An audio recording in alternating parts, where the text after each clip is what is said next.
The cameras had that diplomatic sheen, polished floors, flags like rehearsed posture, translators tucked behind glass.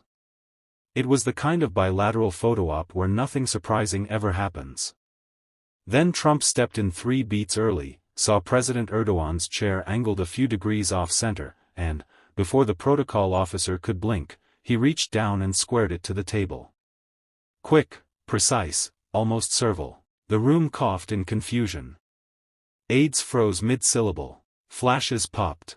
In the control room, a producer whispered, "Did he just fix the chair?"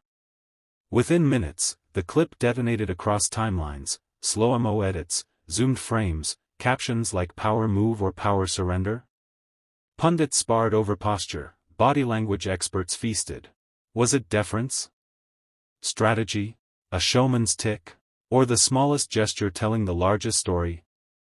2 hours later, a live forum convened in a Manhattan studio, the kind with a round table, a blue steel backdrop, and a breathing audience hungry for a moment. The moderator introduced Denzel Washington with the usual applause, but the air felt different, like weather rolling in. Denzel sat without theatrics, hands folded, eyes steady, a quiet that made microphones lean closer. The first question was vanilla: does a chair adjustment matter? Denzel didn't smile. When leaders forget who they serve, they start straightening furniture instead of their spine. A low murmur. He didn't raise his voice, didn't jab, just let the line breathe. That clip wasn't courtesy. It was choreography. It said, "I'll tidy the optics if it buys me the room." But the world doesn't need tidier optics. It needs straighter truth. The audience shifted forward as if pulled. The moderator pressed, "Are you saying it was submission?" "I'm saying," Denzel replied, "if you'll bow to a camera, you'll bargain away a principle. Today it's a chair. Tomorrow it's a value." He paused, then delivered the blade wrapped in velvet. "You couldn't shrink any smaller, unless you fold." Phones rose. The control room killed the laugh track. And somewhere between protocol and posture, a story stopped being about a chair, and became about character. Backstage footage leaked almost immediately after the chair incident, fueling the storm. Diplomats whispered into their phones, aides scurried with unreadable faces, and the press spun theories like wildfire. By the time Trump sat under the studio lights for his clarifying interview, the narrative had already outrun him. The moderator's first question was blunt: "Mr. Trump, critics say adjusting Erdogan's chair looked less like courtesy and more like submission. Was it?" Trump smirked, leaning back with the familiar bravado. "Ridiculous. I was just being a gentleman. The chair was crooked, I fixed it. Big deal. If anything, it shows leadership. I make things right." His supporters in the audience clapped, but the sound lacked conviction. Then came Denzel. He entered without spectacle, his presence enough to shift the energy.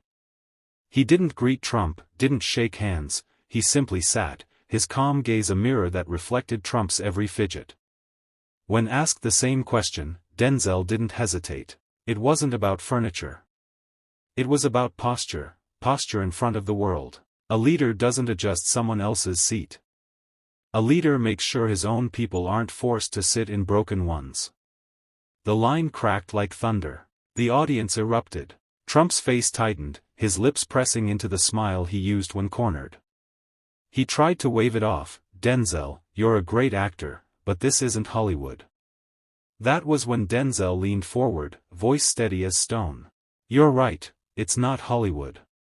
That's why it matters. Because when the cameras stop rolling, the chair stays straightened, and so does the message, you bent." The silence afterward wasn't empty, it was charged, like a wire humming with electricity. The clip replayed within seconds, already being sliced into viral loops. "You bent." It was no longer about a chair. It was about the image of a man shrinking before the world. The footage spread like wildfire, climbing into the top trending slot on YouTube within 2 hours. Hashtags like #chairgate, #YouBent, and #NotHollywood dominated Twitter. Memes exploded, Trump adjusting the chair looped endlessly with captions like, "When submission becomes strategy." Late-night shows replayed the clip, but this time, the laughter wasn't just at Trump, it was at what the moment symbolized. In Washington, political operatives scrambled. Some Republicans tried to defend Trump, he was showing respect, nothing more. But behind closed doors, staffers admitted the optics were devastating. For a man who built his brand on dominance, the image of bending, literally, before Erdogan was poison. Foreign policy analysts dissected it frame by frame, pointing out how even body language can shift alliances. Meanwhile, Denzel's words carried weight far beyond entertainment. Editorials praised his composure, calling him a citizen statesman. A column in The Atlantic wrote, "Denzel Washington has become a mirror of America's frustration, steady, measured, unwilling to bow." That framing elevated him from actor to truth-teller, and the public leaned in. Trump, on the other hand, doubled down. At a rally the next day, he shouted, "The fake news is obsessed with a chair. A chair. They ignore my accomplishments, my deals, my strength." But the crowd's cheers felt thinner, distracted. The viral replay of Denzel calmly delivering, "A leader doesn't adjust another man's chair," drowned out Trump's rage. And then came the kicker. Erdogan himself, when asked by a Turkish journalist, smirked and said, "I didn't ask for help with my chair." That line detonated across American media. Suddenly, it wasn't just Trump critics laughing, it was international leaders. Denzel didn't need to say another word. His silence amplified the moment. The world had already chosen which clip to remember, and it wasn't Trump yelling at a rally. It was Denzel, steady as a mountain, reminding everyone of the difference between acting dominant and actually leading. The studio setting of that fateful interview was still burned into the public memory. A semicircle of lights, the polished wood of the round table, and Trump's sudden forward lean as if aggression alone could rewrite history. But what cut deeper than his theatrics was Denzel's restraint. He didn't flinch, didn't mock, didn't even raise his voice. He let Trump's own words collapse under their weight. Clips began circulating of Trump insisting, "This isn't Hollywood," set side by side with Denzel's calm reply, "Exactly. That's why it matters."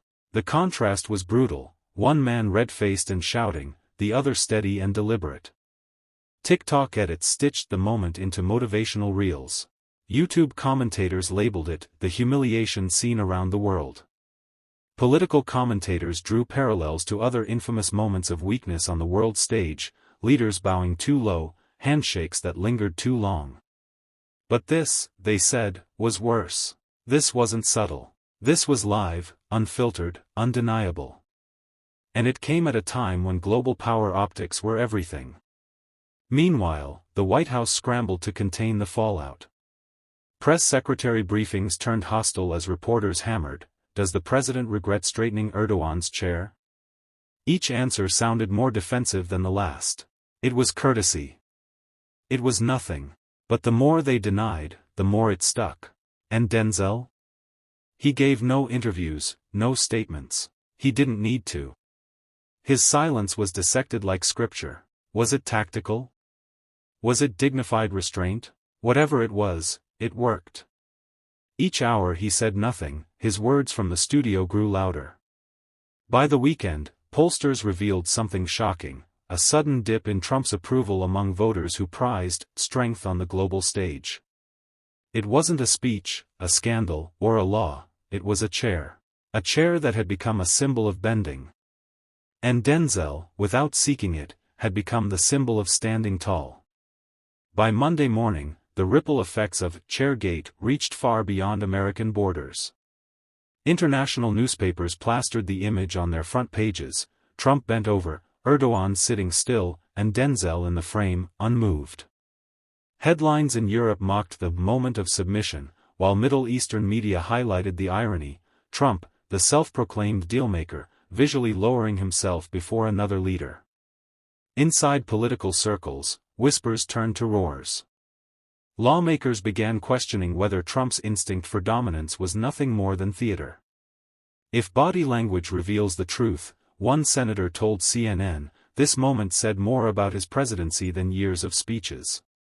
Clips of Denzel's composed retort, "A leader doesn't adjust another man's chair," were replayed on loop, treated as if they were words from a statesman, not an actor. Meanwhile, late-night comedians couldn't resist. Monologues depicted Trump carrying folding chairs to international summits, with punchlines like, "Next stop, IKEA diplomacy." But what started as comedy soon hardened into critique. The nation wasn't just laughing, they were questioning. Trump, cornered, lashed out at rallies. Denzel Washington thinks he's the president now? He's just an actor. But the attack misfired. The crowd didn't cheer the way they once did.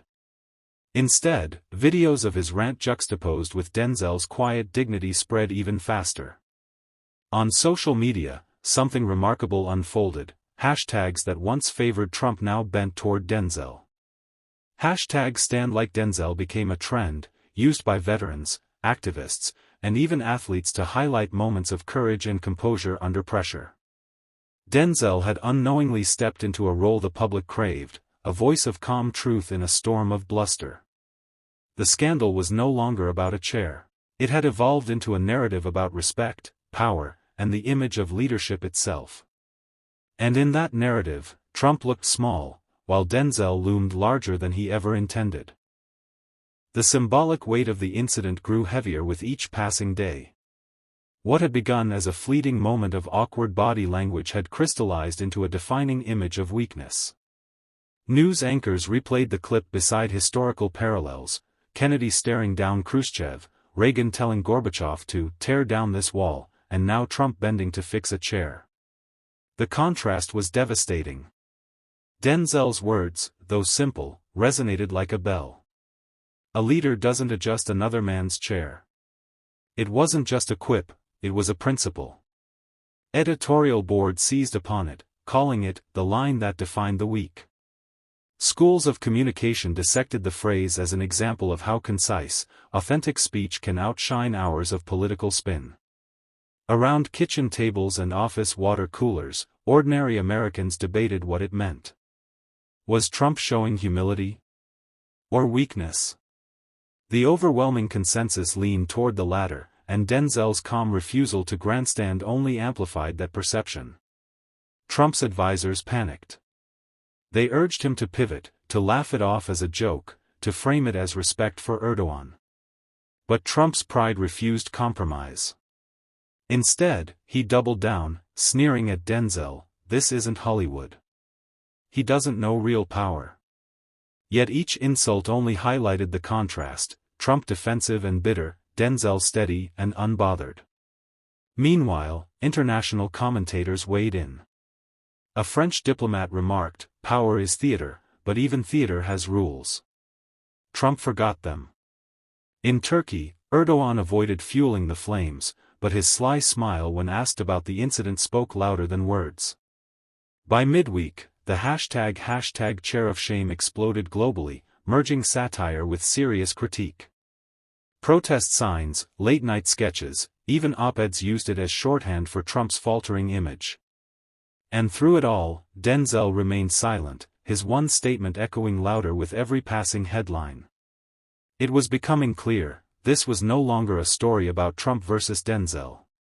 It was a story about Trump versus the image of leadership itself, and he was losing. The longer the controversy lived, the more it transformed into something larger than politics. It became a cultural moment. Universities began assigning the clip in political science and media classes, analyzing how optics could override policy. Communication experts called it a textbook case of symbolic collapse. Even psychology podcasts dissected the body language, Trump's bent posture, Erdogan's stillness, Denzel's unwavering composure. On talk shows, Denzel's words were replayed like a mantra. A leader doesn't adjust another man's chair. Viewers weren't just repeating it, they were living it.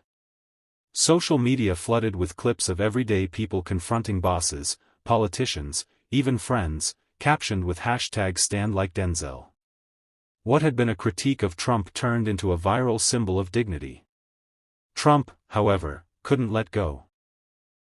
In a rally in Florida, he shouted, "Denzel Washington isn't tough, he's an actor reading lines. I'm the one who faces real leaders." But the attempt to belittle backfired spectacularly.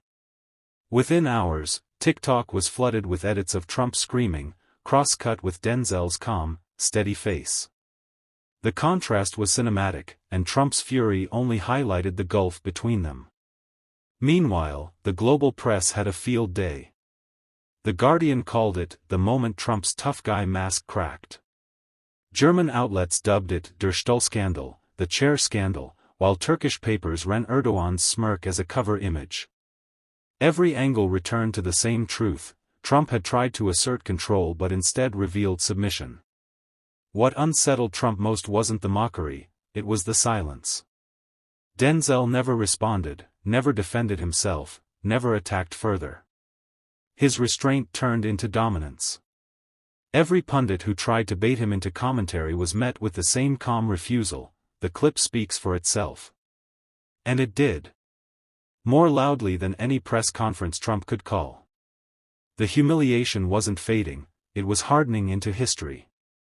By the 8th day of coverage, the scandal was no longer just a news cycle, it had become an international punchline. Editorial cartoons showed Trump carrying chairs into every meeting, bowing and adjusting them for other leaders. One viral sketch depicted him at the United Nations, rearranging the entire seating arrangement while Erdogan sat back and smirked. But behind the laughter was a growing unease. Analysts warned that the image was damaging America's credibility abroad. Diplomats reported whispers in private meetings: is this the man we're supposed to follow? Even allies began to question whether Trump's bluster was masking a deeper vulnerability. Meanwhile, Denzel's reputation soared. He hadn't sought this role, yet the public crowned him as a truth-teller. His calm remark was replayed not just as criticism of Trump, but as a lesson in leadership. A leader doesn't adjust another man's chair. Schools, military academies, and even business conferences quoted it like scripture. Trump's advisors desperately attempted to redirect the narrative. They flooded social media with images of Trump looking strong, saluting soldiers, standing tall at rallies, but none of it erased the viral clip. The harder they tried, the weaker he seemed. Late-night TV only deepened the wound. Colbert quipped, "Forget making America great again, he can't even make his own chair great again." The audience roared, and the joke spread faster than any official rebuttal. Internationally, Erdogan kept silent, but his knowing grin haunted Trump more than words ever could. The Turkish leader didn't need to comment, his smile was enough to fuel 1,000 headlines. For Denzel, silence became his superpower. Each day he refused to engage, the weight of his single statement grew heavier. In the court of public opinion, Trump was shouting into the void while Denzel stood tall in quiet authority. The scandal was no longer about the moment itself, it was about what it revealed: a man who claimed strength but showed submission, and another who said little yet embodied true dignity. By now, the controversy had mutated into a cultural symbol. Online forums debated the deeper meaning of Trump's gesture, some claiming it was a sign of respect, others insisting it was the ultimate humiliation. But the majority agreed on one thing: the optics had shattered his image of dominance. Denzel's words still echoed. A leader doesn't adjust another man's chair. They had transcended the moment, becoming a metaphor for integrity. Activists used it in speeches. Teachers quoted it in classrooms. It was stitched onto protest signs and printed on T-shirts. What Trump intended to dismiss as Hollywood had turned into a creed of authenticity. In the halls of Congress, Democrats seized the moment, accusing Trump of projecting weakness on the world stage. Republicans were split, some defended him as polite, while others whispered that the incident was indefensible. Privately, strategists admitted it might be the image that defined him in voters' minds. Not a handshake, not a policy, not a rally, but a chair. Meanwhile, Trump grew more agitated. He launched tirades against Denzel, against the media, against anyone who replayed the clip. But his anger only deepened the wound. Side-by-side edits of his shouting and Denzel's calm stare became viral staples. The louder Trump got, the smaller he seemed. The scandal even crossed into the art world. A mural appeared in Los Angeles. Trump bent over adjusting a chair while Denzel stood behind him, arms crossed, unshaken. Tourists flocked to see it, selfies flooded Instagram, and the image became permanent graffiti on the digital memory of the internet. And yet, through it all, Denzel remained silent. That silence was louder than any insult, sharper than any rebuttal. He didn't need to fight Trump word for word, the world was already convinced. This wasn't just a fleeting headline anymore. It was becoming folklore. The story reached its inevitable crescendo. What had started as a single awkward motion, a former president bending to fix Erdogan's chair, had spiraled into a global spectacle. By the 10th day, the incident wasn't just replayed on screens, it had seeped into culture, politics, and memory. Documentaries were already being pitched, The Chair That Shook the World. Late-night sketches morphed into viral clips, watched by millions who laughed but also understood the underlying truth. Commentators compared the scandal to infamous symbolic collapses in history, moments when perception outweighed power. And in each retelling, Denzel's calm presence loomed large. Trump fought to claw back control. He tweeted furiously, he ranted at rallies, he accused Denzel of betrayal. But the harder he pushed, the clearer the contrast became, his fury against Denzel's restraint, his noise against Denzel's silence. It wasn't a battle Trump could win. Across America, #StandLikeDenzel became more than a trend, it was a mantra. Veterans used it to describe courage under fire. Students used it to push back against bullying. Workers invoked it in labor disputes. A single sentence, "A leader doesn't adjust another man's chair," had become immortalized, etched into the collective conscience as a reminder of dignity. And Denzel? He never expanded on his words. He didn't grant follow-up interviews, didn't write op-eds, didn't tour the networks. He didn't have to. His silence carried more weight than Trump's storms of outrage. The public saw in him what they no longer saw in Trump: steadiness, authenticity, and strength. In the end, the scandal wasn't about chairs or studios or even Erdogan. It was about the raw truth revealed in a single moment, that leadership isn't about bluster or showmanship, it's about presence. And in that moment, Denzel Washington stood taller than Donald Trump ever could. The image was seared into history. And no matter how many times Trump shouted, it was Denzel's voice, measured, unwavering, that the world remembered, and that's where we leave it. A chair, a gesture, and a silence that spoke louder than 1,000 speeches. Trump may have shouted, denied, and deflected, but the world only remembered the calm conviction of Denzel Washington. In that studio, we didn't just witness a clash of words, we witnessed the collapse of an image, and the rise of a new symbol of strength. Thank you for watching, and remember, leadership isn't about bending down. It's about standing tall.